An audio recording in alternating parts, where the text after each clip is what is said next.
We were supposed to do it in pan India level, but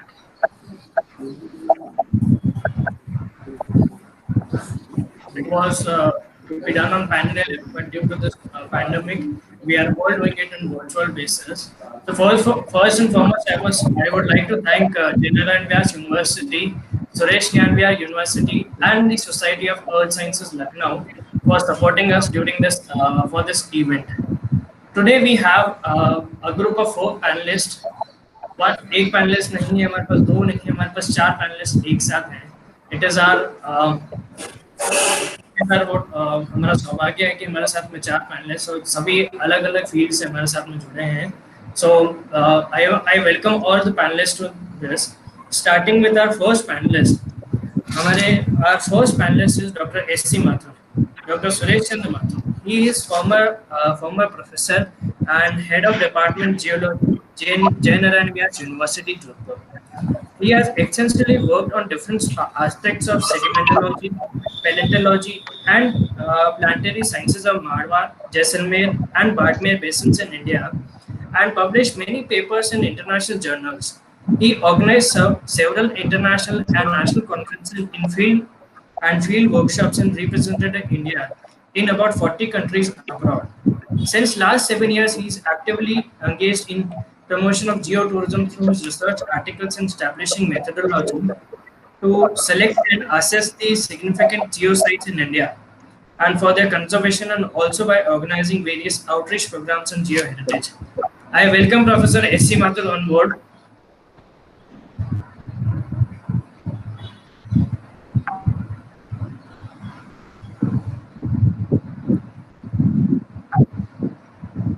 Hello. Good evening, everybody.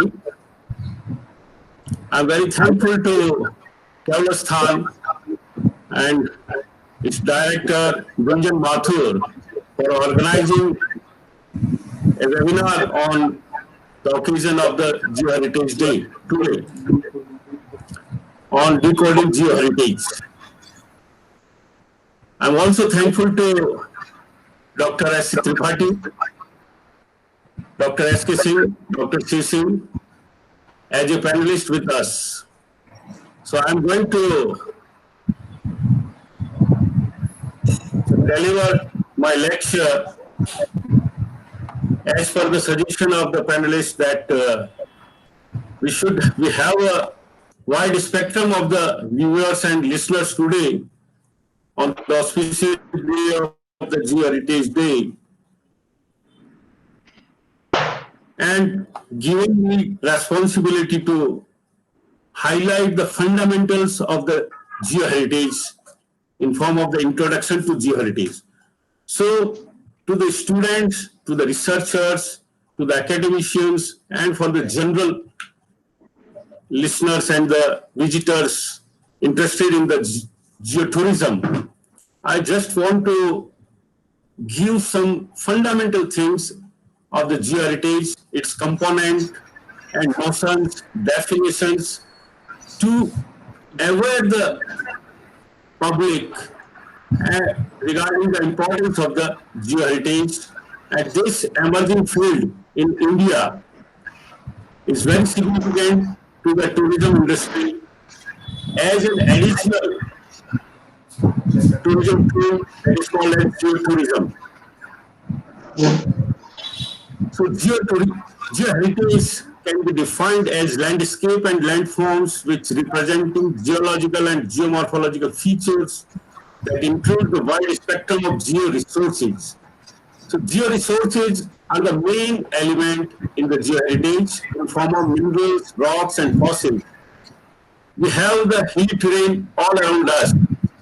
You know that minerals are very economically important for the economy of a particular country, similar the rocks, but the fossils tell you the geological history.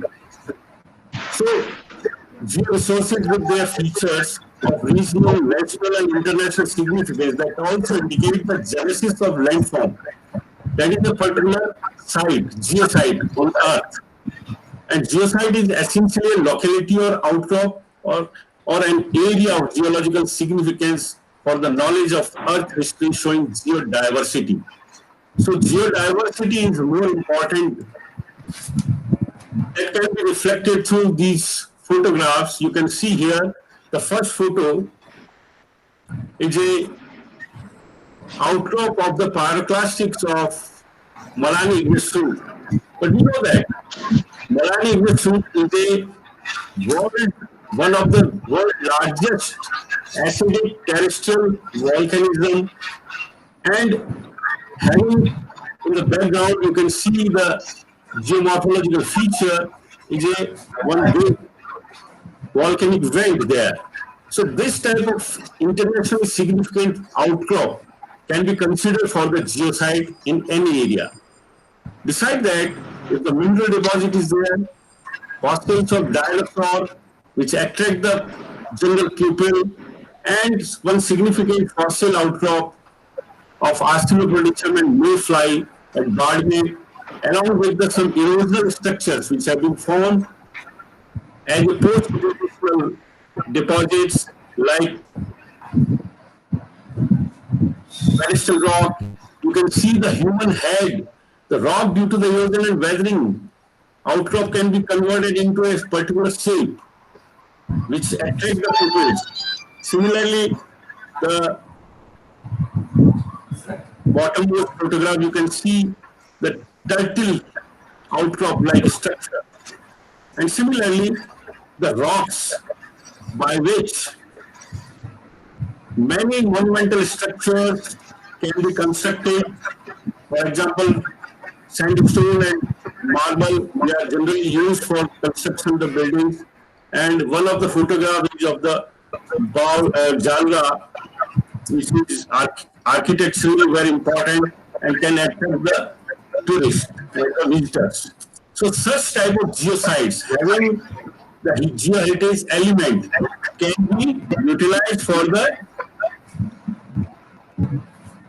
geotourism. You can see the last photograph that it is a erosional landscape of Geoparks I visited, and it is very much visited by the jungle pupils and admire also. So the geodiversity of a particular place is very important, and it can be defined as the range or diversity of geological, is the bedrock, geomorphological, the landform, and the soil features include the evidences of the past life, ecosystem, and environment in the history of the Earth, as well as a range of atmospheric, hydrogeologically, and biological processes currently acting on rocks.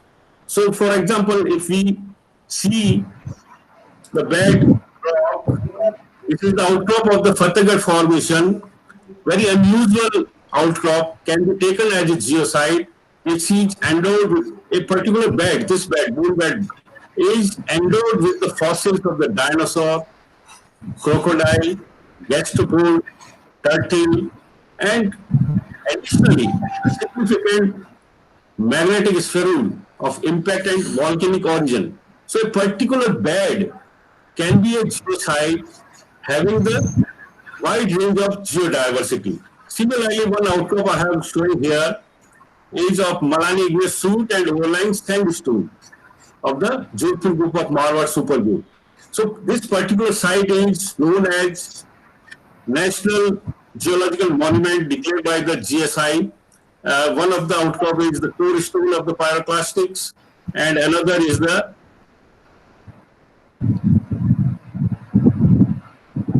columnar joints. Besides that, overlying sandstone is endowed with the Ediacara fossils. So the presence of the Ediacara fossils itself indicates the ancient sea or the oldest sea of the earth in which the life was there. So we can unveil the history, biological history, hydrodynamic condition of the sea through the fossils. Similarly, we have the structure of sedimentary rocks in the Jodhpur group of rocks, which also give you the dynamics of the near coastal environment through its sedimentary structure like ripple marks, cross bedding, graded bedding, etc. So all these geosites and geoheritage sites with the geodiversity, how we can utilize them as a geotourism site, which can be an additional element to the tourism today in the city. So I have taken the two examples from Barware and from Jodhpur, how we can utilize this geodiversity in form of the geotourism.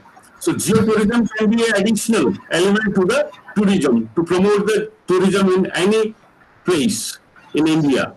So geotourism is a nature-based tourism which focuses on experiencing the Earth's georesources, which impart significance of environment, culture, historical, and conservation, and should be locally beneficial. Should be locally beneficial. So any site which is regionally important, maybe nationally and internationally important. So these all combined, if we combine all these sites, can be a nature-based tourism that is called as geotourism. So we can utilize geosite, the number of geosite in form of the geotrails, a small or large landform, the national and national parks and reserves, urban parks, World Heritage sites, and all the mining area, national landscape, all these combined together to form a geopark. So geopark is a concept which came into existence in 2004, and UNESCO is promoting the geodiversity of the world throughout the world, and we can utilize this geopark concept in our to promote the geotourism and tourism in our country. So internationally, I have read somewhere that 7% of the tourists, world tourists, are going to see the geoparks only. So how much economy is related with this geopark, we can imagine that. So through geotours and by geotourism of the significant, internationally significant landscape throughout the world, I have visited 4 geopark internationally, the Yellow Geopark, the Rathore Geopark, and the Langkawi Geopark, and South African Geopark. So all these are contributing to economy through the tourism. And geotourism is an additional tool to promote geotourism at any regional, local, and national level. So geotourism, further we can define at a regional scale or the local scale. For example, in India, geotourism sites today is recognized as the 32 national geological monuments are generally associated with historical and cultural heritage of archaeological type geoheritage. In India, if we are going to frame a methodology to assess and select the geosite, we have the plus point here in India. Always near to any geosite, we have some temples, some historical monuments which have been constructed by the heritage stone, like in Jodhpur. I will explain you. So we can utilize and we can modify our methodology, and we have proposed that. I will show you that. And these archaeological type geoheritage is very important in Indian context. For example, the NGM rocks of Malani Ignesu and Jodhpur group. You can see here, these 2 outcrops are declared as the National Geological Monument by GSI. On these 2 outcrops, as a pilot project of the Geopark, we have developed a Rathore Desert Rock Park on the Mahangarh Ridge, based on the unusual and significant features of the Malani Igneous Route. Because we know that Malani Igneous Route is internationally very significant. Why? It is affiliated to Pan-African orogeny. It is related to breaking of the supercontinent in the Triassic time. And after that, the India Sea has been opened in this area, having the India fossils and treasure of sedimentary structure. So it is an internationally recognized site, and additionally, we have the imposing Mahangarh Fort on the Malani rocks. You can see here the rocks, and a beautiful palace, Jaswant Palace. which we can see that it is constructed by the marble heritage stone. Recently, it has been declared as a heritage stone of the world, and we have the larger area in Jaipur, which have been covered by the mining activities of sandstone in Jaipur, and it has been also in line to declare as a heritage stone. And by this heritage stone in Jaipur, we have many cultural and historical monuments constructed by this Jaipur sandstone, like famous temple on the Mehrangarh, Chamundamata temple, and very unusual archaeological archaeological sites locally known as Jalra and Bawris, which have been constructed by this sandstone, can be a monumental and groundwater bodies can be considered at the archaeological sites. And the natural water bodies, the details of these water bodies will be delivered by Dr. Singh Rathore later on today. But these are very significant monuments which can utilize as a archaeological type geoheritage, which is the additional benefit of geotourism site in India. Anywhere in India, we have these type of structures, so we should associate all these structures with the geotourism to promote the tourism. So recently, considering all these factors, the positive factors of in Indian context, we have proposed a methodology to identify geosites and fossil park sites in India. The paper has been recently published in Stable Journal of Tourism and Geosites. So through this methodology, if we follow this methodology, we can assess our geosites, we can identify our geosite, we can characterize our geosite. So based on the previous work, whatever geological work has done on particular outcrop or geosite, combined with the present through our fieldwork, petrographic, geochemical, paleontological, and remote sensing data, we can identify and characterize the georesources which are already present with us. Then, after characterization, we can identify the significant geosites, whether it is regionally, nationally, or internationally significant. Then we should have and conservation plan for a particular geosite. Then it has been qualified geosite or national park with IPA Paleontology check. So if we all combine all these characters of the geosite, it should be an outdoor field, museum or laboratory. It should be an educational site and must have some tourism element. All these combined, it will increase the socio-economic development of the region through the geoparks. And my next speaker, Dr. Satish Tripathi, will speak on the geoparks in Indian context and international context. So I will finish my talk. Thank you. Thank you, Dr. Mathur, for presenting a brief about the geoheritage. And I will be presenting my topic, and I'm coming for presentation. So before Dr. Tripathi starts his presentation, let me give a brief about him. Dr. Tripathi is former director, deputy director general, Geological Survey of India, and secretary in Society of Earth Sciences. He extensively worked on the sedimentology, paleoenvironment, and paleontology of in various sedimentary basins in India. He organized several international national conferences and field workshops.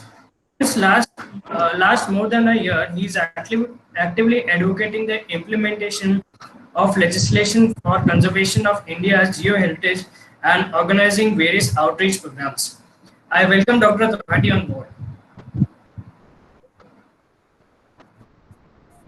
Thank you.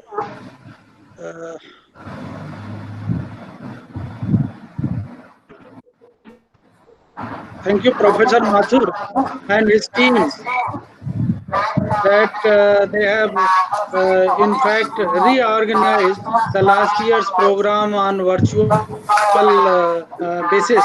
Because last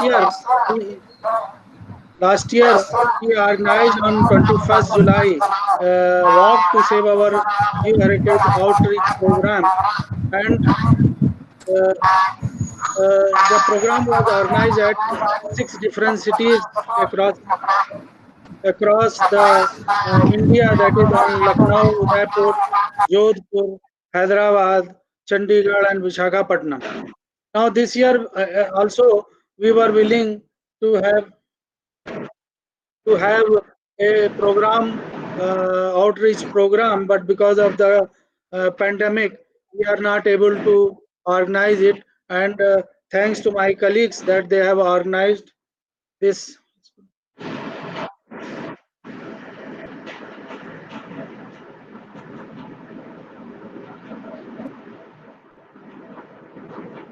Now, am I audible? Am I audible? Yes, sir. Please continue. Okay. So now, now the pandemic impact that is coming up. Now everything is being seen in the reference of the COVID-19 impact, which has globally created problem, particularly for mankind, and economic crisis coming up because of this pandemic that is causing concern to everyone in every country, entire globe. Now, one thing which I don't know whether I should tell like this or not, but the side positive effect of the pandemic is that the environment as a whole is coming up. The environment which we have polluted, environment which we have destroyed, that has recovered a lot, and lot of studies have been carried out during these days, that the environment, even the ozone hole, is also recovering. That is a positive aspect of the COVID. And as mankind is realizing that how much stress we are giving to this earth because of our developmental activities. Now, many things are being discussed, that what will be the scenario post COVID-19 in entire world. Now, as we realize that the environment is recovering, we have to understand the how now we need to develop the future of the earth, how we have to rethink and replan our future strategy to build a favorable world for man and other animals. Now, in Indian context, we have been concerned that due to pandemic impact, lot of migrant workers, they have been displaced from their workplace and have gone back to their home. Now, that is a big challenge to our government, state government, central government, that they wish that they should be provided their livelihood at the place where stay. At home, maybe with less perks, they are ready to accept it, and that is the challenge before our governments. And the impact on the pattern of local economy and industrialization is being uh, changed, is being relooked and replanned.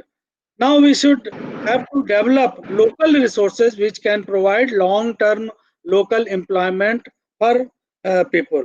Now globally acclaimed development of geoparks, which provides employment to local youths in the project, promote local handicrafts, and develop local area and business due to national and international. That is another dimension other than the planned programs of the state and central government, that Manrega and other schemes being implemented to provide livelihood to migrant workers and local people.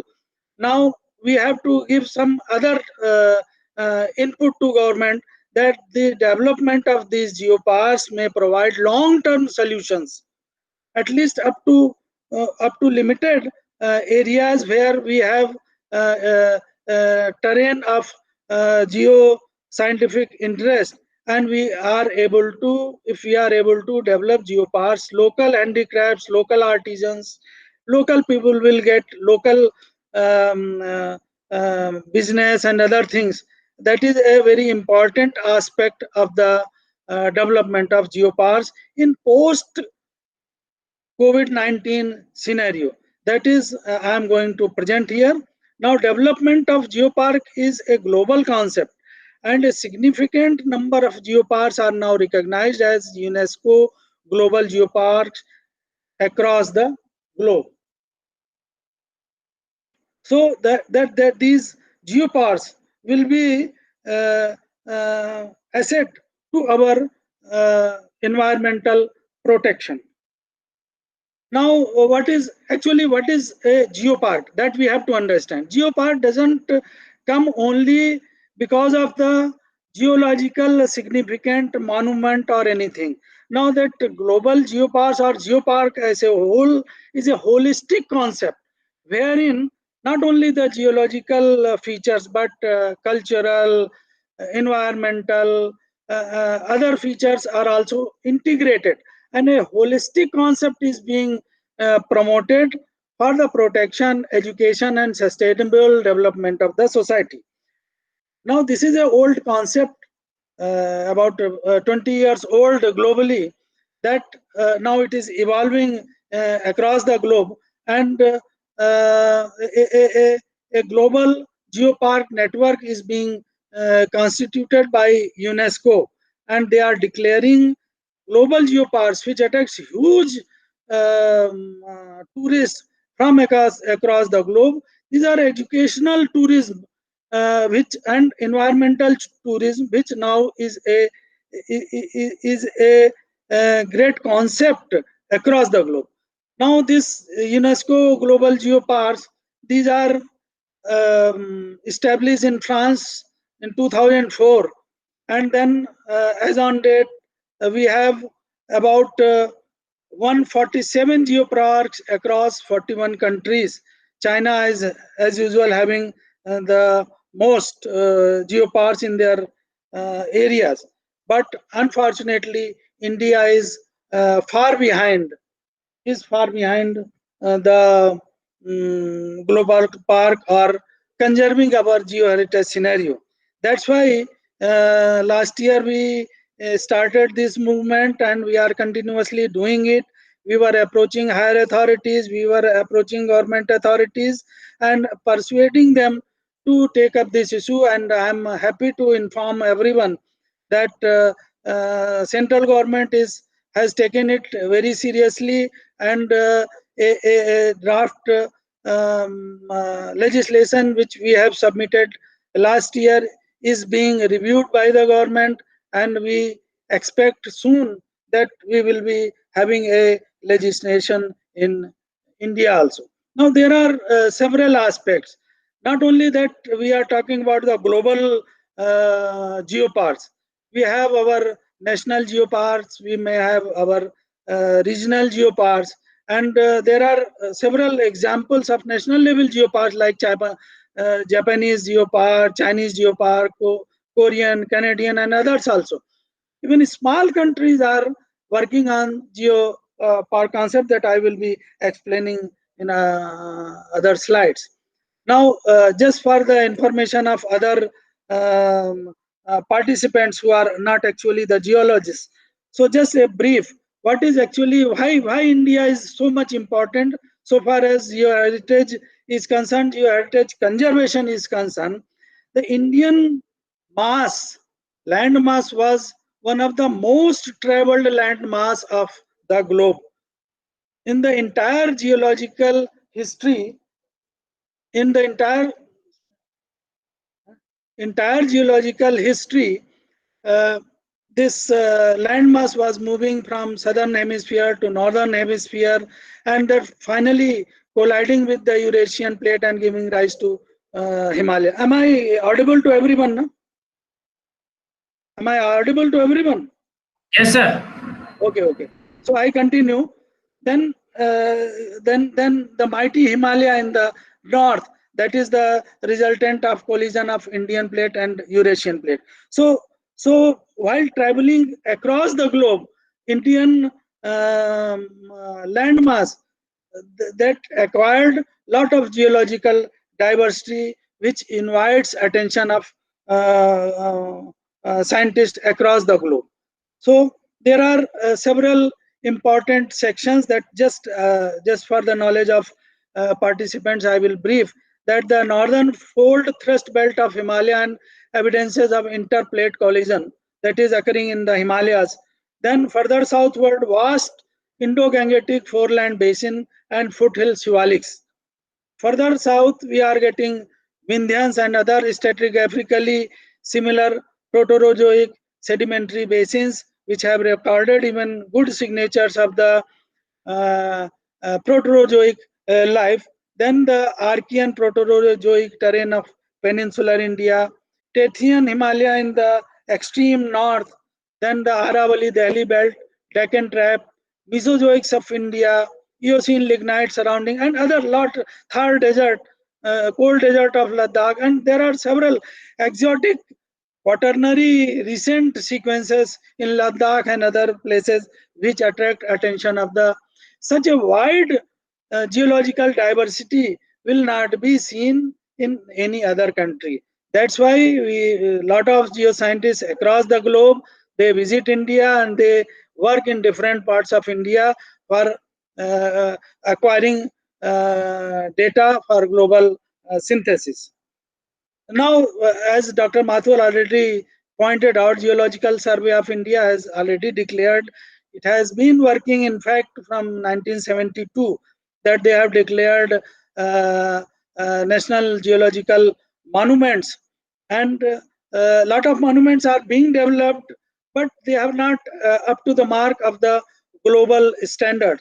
So that is also our important aspect, that our geosites which are protected are not conserved to the extent, to the standard of the globe, across the globe. So just for how we can classify these geotourism hotspots of India, that you see fossil parks, dinosaur fossil parks, Shivalik fossil wood parks, then metallurgical and mineral rich sites, sites of surface physical features, panoramic view sites, sites of geological significance to specifically of academic interest, and then now just a few glimpses. Dinosaurs are most attractive uh, creatures on the earth, and everybody listens about dinosaur very interesting way. So in we are in Rathore in Gujarat. We are having good fossil sites of dinosaurs, and Geological Survey of India in 1982, 82, 85, they excavated lot of fossil sites in Rathore in Gujarat. And only in 1997, when an international delegation and a field, we organized a field workshop, and international delegation met government of Gujarat and requested to preserve these sites. And you can understand that the sites were preserved under Bombay Police Act 1951, because there is no such law available in India on which these natural sites can be protected. Now, afterward, after about 20 years, nothing was there, but now again, government of Gujarat is taking keen interest, and they have these are some photographs showing how people are excavating these bones and eggs of dinosaurs and selling in petty money. That is an earning of local areas, and we are losing all our treasures, geological traders. Now, hats off to government of Gujarat that they have developed this site, and recently they have opened it as a dinosaur fossil park, Riholi, and they have built a good museum and all, and some fossil sites are also preserved. We are approaching government of Gujarat to declare it as a geopark and develop it as under a geopark concept, so that at least we have our good resources there. Partly they are developed, but they are not developed under a concept. So that is required, and we are approaching the government of Gujarat to consider our request. Now you can see this is Madhya Pradesh. Lot of dinosaur eggs in Lameta formations in the Dhar district. It is a local teacher who has preserved these fossils, who has done a lot of work in Dhar area and surrounding area. He is not a geologist.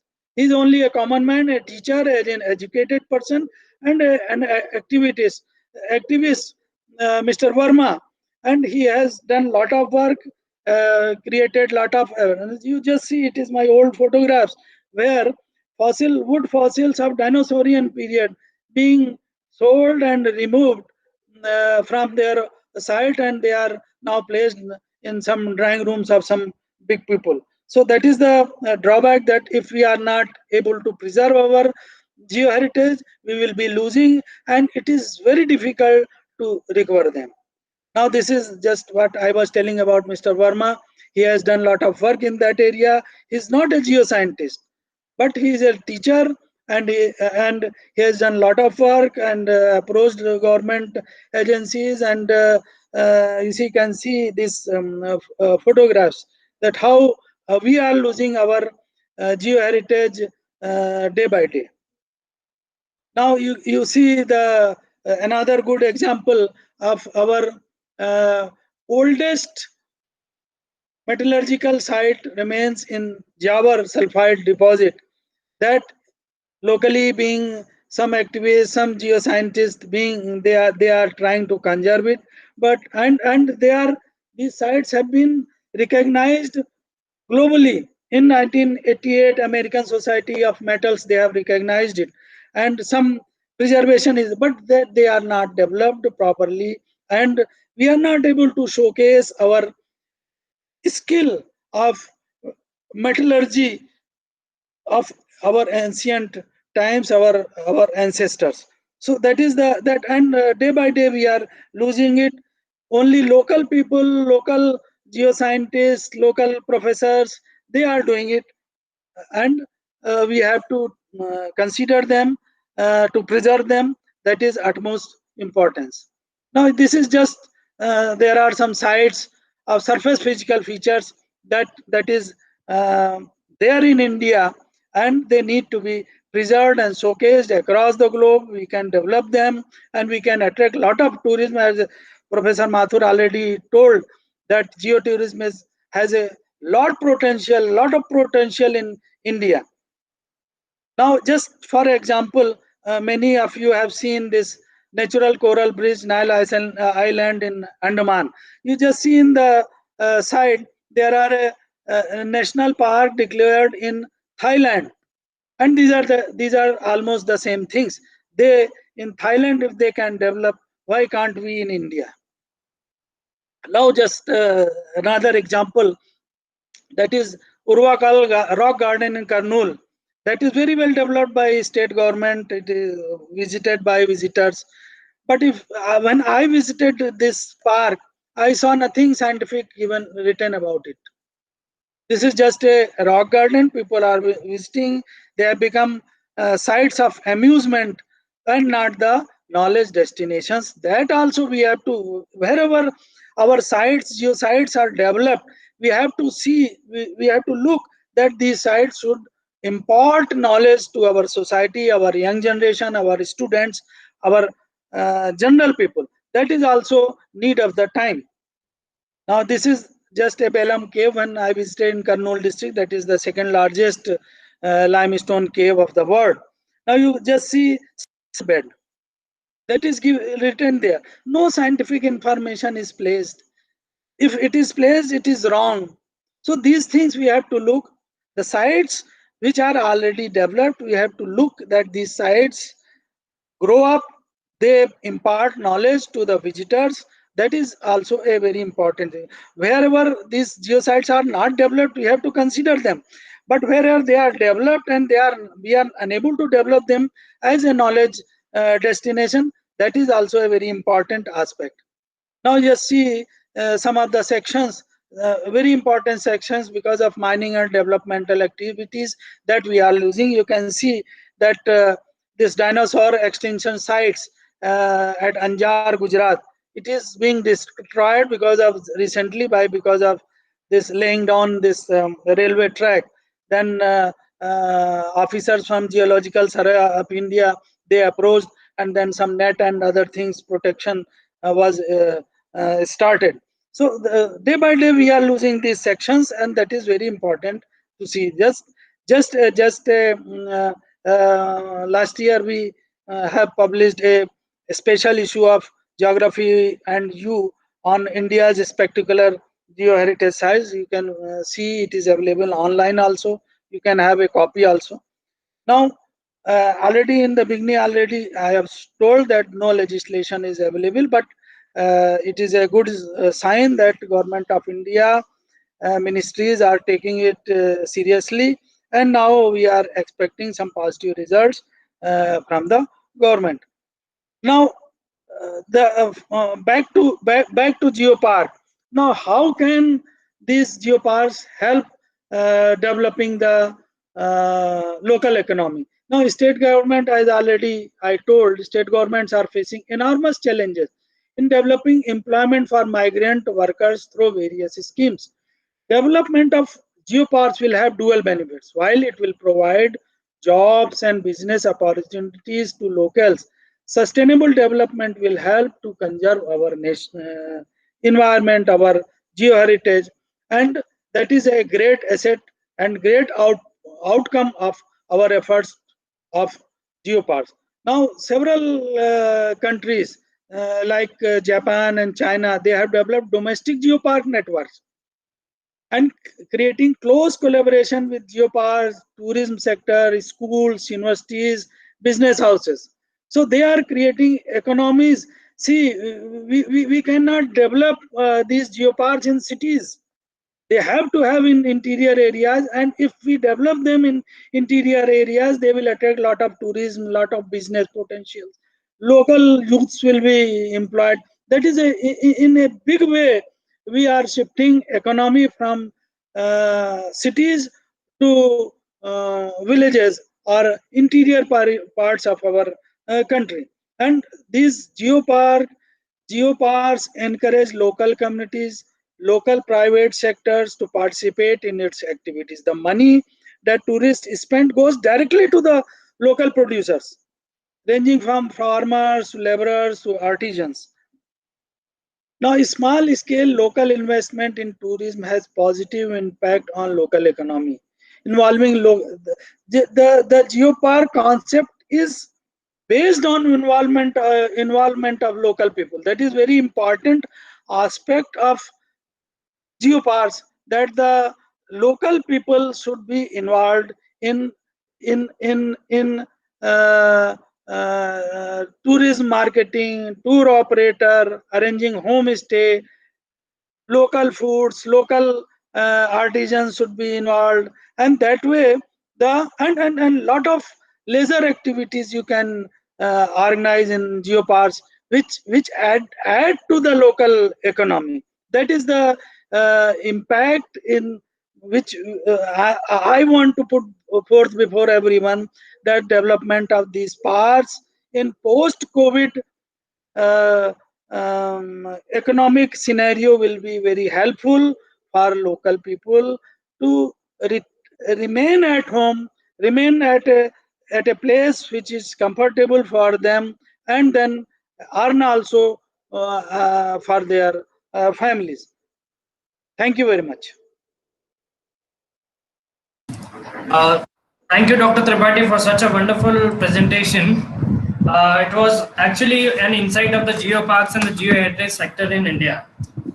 So coming on to our next panelist, I want to invite now Dr. Suraj Kumar Singh. So before starting the session, let me give a brief about Dr. Suraj Kumar Singh is presently associate professor and center coordinator of Center for Doctoral Training in SDGs. Dr. Singh was also with Indian Space Organization ISRO, National Remote Sensing Center NRSC, Hyderabad funded projects on Wasteland Atlas of India and National Information System. He has authored 55 chapter research or review articles in field referred national journals, 4 books, 6 books in national and international publication houses. Presently, he is PhD scholars and working on various areas in that is environment modeling, watershed management, yes, geoheritage and geosites and conserving management. I welcome you on board, Dr. Suraj Kumar Singh. Yeah, a very good evening to all the respective members.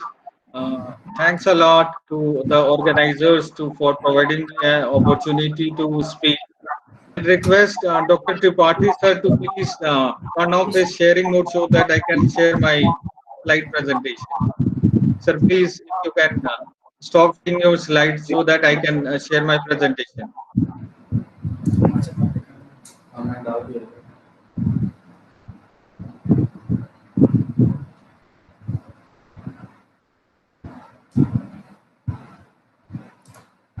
So there is before we start, there is a shortage of time. So if you can do a quick session, that would be grateful for people. Yeah. So I'll start off with the application of geospatial technology for geoheritage and geotourism. Myself, Dr. Suraj Kumar Singh. I'm an assistant professor and coordinator for Center for Doctoral Training in SDG, Suresh Gyan Vihar University, Jaipur, Rajasthan. So, what is the need for geospatial information? So, the need for geospatial information is to identify the abundance of natural resources, its management, extraction, exploitation for geosites and geoconservation for the management of natural resource and the environment. So, you can see the applications of the geospatial technology in various disciplines. I'll start with its application in various disciplines like spatial management, network analysis, land management, inventories, watershed analysis, site selection, engineering, design, demographics. So you can see that this subject is a technology based subject where each and every domain, whether it is a scientific domain or engineering domain, can easily utilize this technology for the management of natural resource. So geospatial technology, when we are talking about three terms that comprises geospatial technology. The first one is remote sensing, second one is GIS, third one is GPS. So remote sensing is a technology to obtain information about an object, area, or phenomena without coming into physical contact with the object.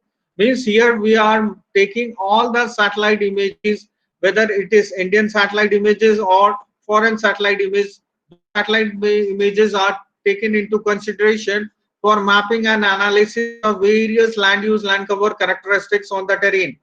The GIS technology provides a decision support system to the managers where we can perform different overlay analysis and we can come with various decisions related to geosites and geoconservation.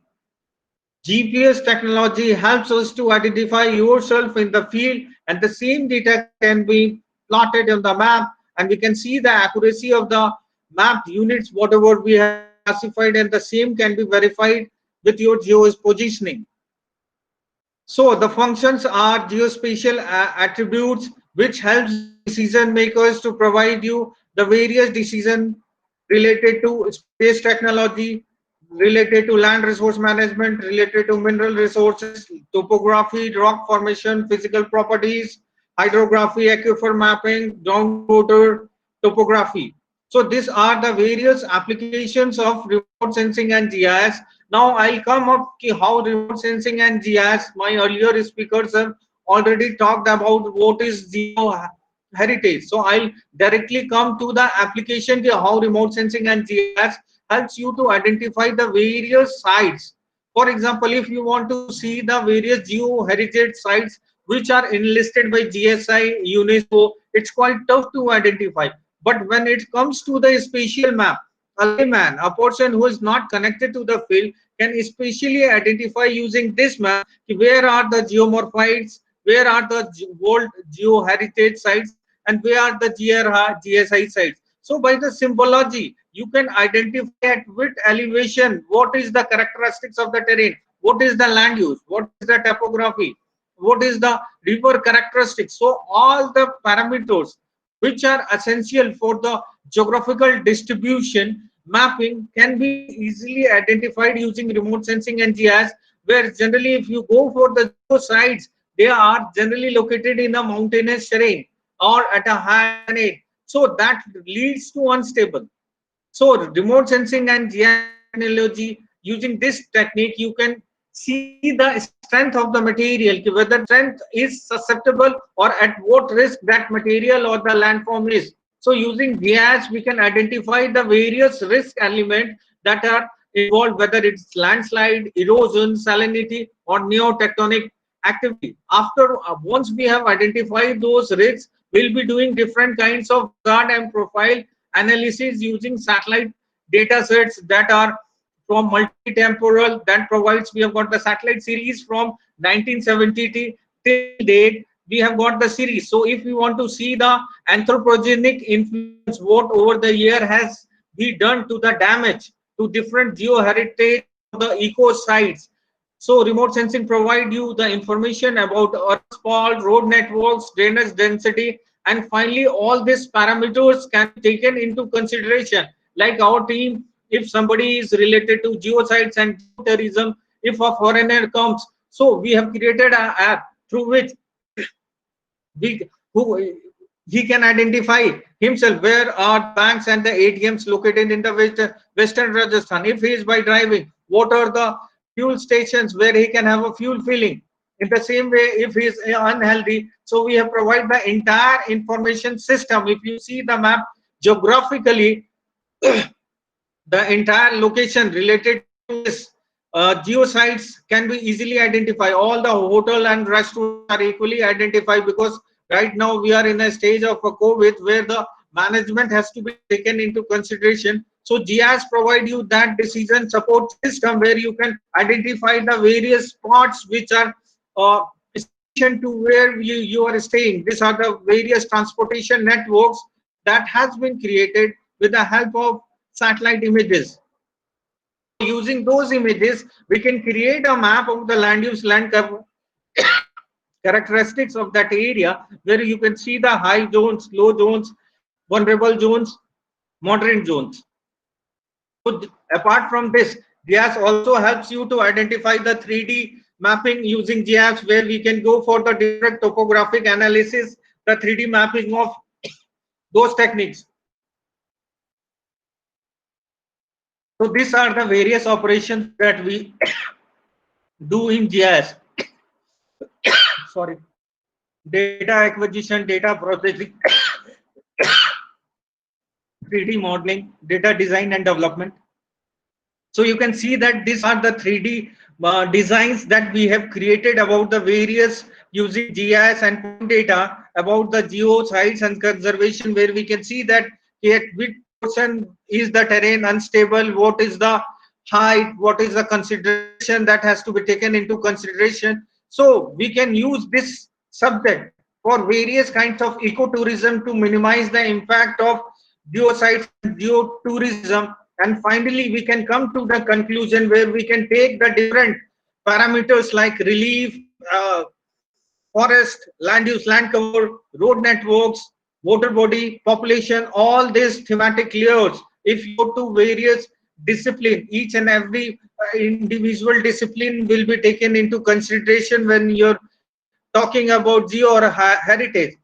But when it comes to GIS and remote sensing, it provides a system each and every parameters, which are the zones which are at a higher risk, lower risk, can be easily demarcated, and we can provide the decision support system to the planner. So using this satellite remote sensing, the mapping of inaccessible, unexplored area, stability, topographic analysis can be taken into consideration, and we can do further analysis related to condition of geo sites and geotourism. And with this, I end my presentation. Thanks along to the organizers for providing me this opportunity to apply.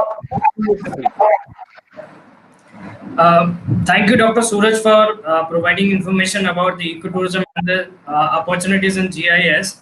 It was really a great session where you told about the details about the ecotourism, the GIS, how ecotourism and GIS both together work together. On to our next and the fourth and the last presenter, I call upon Dr. Shiv Singh Rathore. Before Shiv Singh ji comes on board, let me give a brief about him. Dr. Shiv Singh Rathore is presently working as an honorable member of RPSC Ajmer. Being on such a high post and responsibilities, he is active to do research on social aspects of water. He did his PhD on water impounding structures of Jodhpur city. Through his study, he classified and documented more than 900, out of which 150 traditional water bodies in India. He is a person through his publication. He is the person through his publication coined the term hydro-geotourism first time in the world. Educational administrator come scientist. Dr. Shiv Singh Rathore is still engaged in doing DSc under the mentorship of Professor S.C. Mathur through his extensive research work. I welcome Dr. Shiv Singh Rathore on board.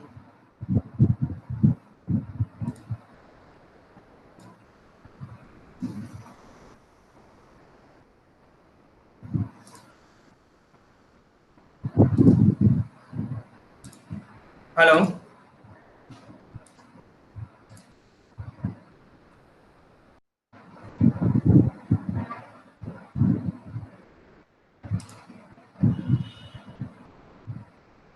Dr. Shiv Singh Rathore.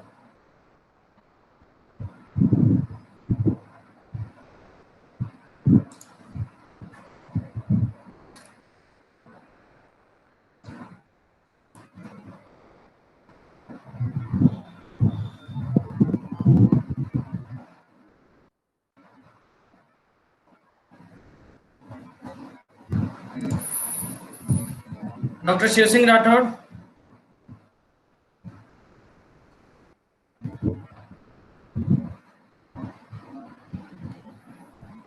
Am I audible? Yeah, you're Hello. not audible. Your video is not visible, sir. Okay. Thank you. Thank you very much, Mr. Gunjan. First of all, I would like to congratulate ladies and gentlemen on this Geoheritage Day. I'm thankful to Professor Mathur also. His team has organized the Geoheritage walk last year to make people aware regarding the Geoheritage.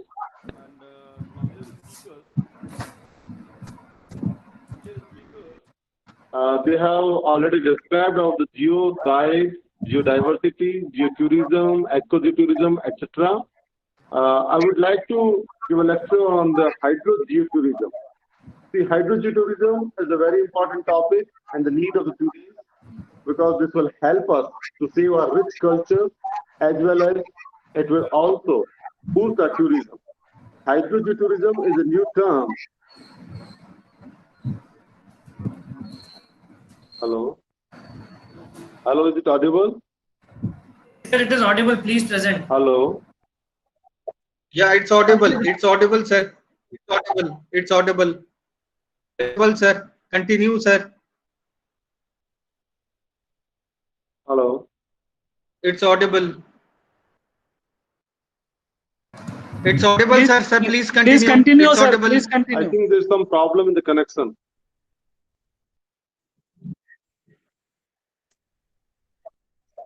No, no, sir. Continue. We can hear you. Sir, please continue.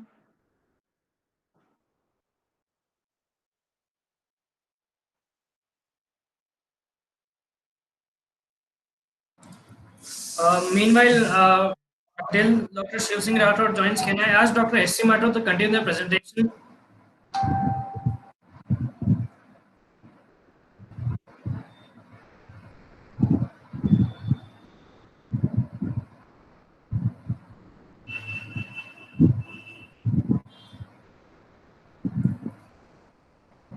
Dr. Shiv Singh Rathore, sir?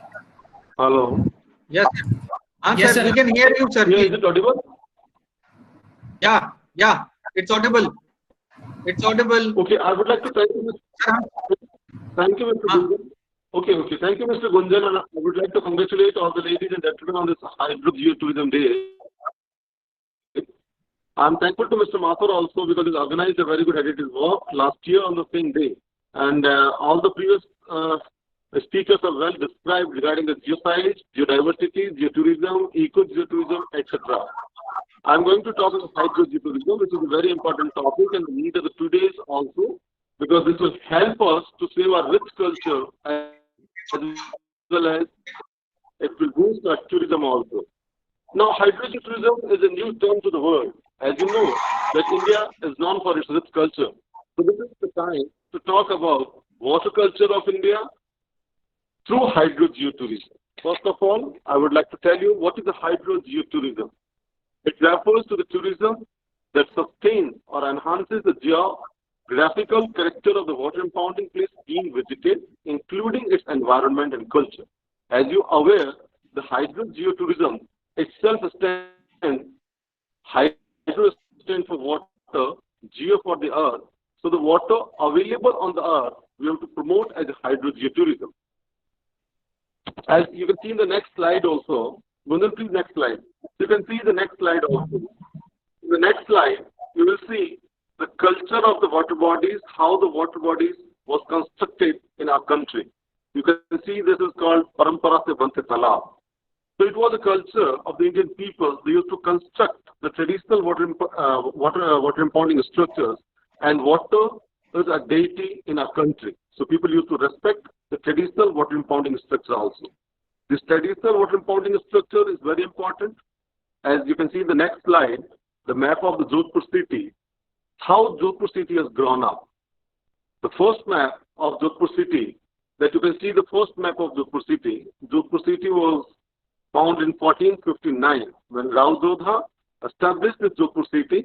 First he thought about the water bodies. The reason behind is the curse of Chidianathji. The Chidianathji cursed the king of Marwar, that is Rao Jodha. Jodha, mayor citadel, ever suffer a scarcity of water. That's why the rulers and the citizens of the city take care of water bodies, and more than 1,000 water impounding structures were built and constructed in Jodhpur city. In next slide, you can see the classification of the water bodies. When we started our research work on hydro-geotourism, first it was very important to classify the water bodies. The first, that is the natural water impounding structure. Second is the large traditional water impounding structure. Third is the small traditional water impounding structure. And fourth is the other water impounding structure. As we are short of the time, so I'll just run up. In next slide, you can see. In next slide, that you can see the natural water impounding structure of Jodhpur city. There are 10 natural water impounding structure in Jodhpur city. That is Kailana, Umid Sagar, Balsamand, Takhat Sagar, Lal Sagar, Aksharath Ka Talab, Sukhdev Ka Talab, Umid Bhavan, Rani Sar, Patan Sar, Devkund, etc.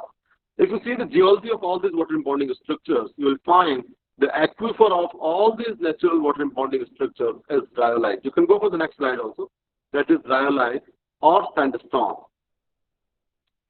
If you see the beautiful pictures and photographs, next slide please. If you can see the beautiful pictures of natural water impounding structure, you can see here Balsamand, you can see here Takhat Sagar, Umid Bhavan, Rani Sar. These are the beautiful water impounding structure, which is natural water impounding structure. Next please. Second is the large traditional water impounding structure that you can see. This is the man-made water impounding structure, that is Gulab Sagar, Fateh Sagar, Baiji Ka Talab, Bhavani Sagar, Fulilao Talab, Sursagar, Gangelao Talab, Baiji Ka Talab. These are very important for our hydro-geotourism. In next slide, you can see the picture and photographs of the beautiful water impounding structures here. This can be developed as a hydro-geotourism also. In next slide also you'll see more beautiful pictures of the water impounding structure, and next slide is the small traditional water impounding structures. If you see the small traditional water impounding structure, that is Jhalras and Bawris. When you see Jhalra and Bawris, the most important thing is the beautiful architecture. In next slide, you'll see the beautiful picture of Jhalra, that is Chuarziga Jhalra at Jodhpur. Next slide, please, Gunjan. So you can see the architecture and geology of Chuarziga Jhalra. Here, what we want to promote in hydro-geotourism is we want to attract the tourists here to see the architecture as well as the geology of the water impounding structure. What I would like to suggest here is we have to develop some coffee shops, we have to develop some walking tracks over there, we have to develop some spaces for the royal wedding, etc. Because nowadays, the traditional water impounding structures are becoming dustbin. We want to save our rich culture. So to save the rich culture, we want it should be self-reliant, it should be self-reliable. Then only these water bodies can do better. So as a hydro-tourism, these water bodies can be restored, the beautiful architecture, the beautiful culture, that is water culture of our country, we can put in front of the world. Thank you. Thank you very much. Thank you, Dr. Shiv Singh Rathore, for giving us such a wonderful presentation on the newly term known as hydro-geotourism. You totally changed the concept of Jodhpur city. जो हमारे पुराने बावड़ियों जा रहे थे, you totally changed the concept and gave them a new term known as hydro-geotourism. And definitely these water bodies and the water bodies definitely help us in promoting the tourism in Jodhpur city.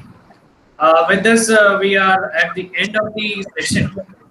And before we end, we'd like to just ask any questions.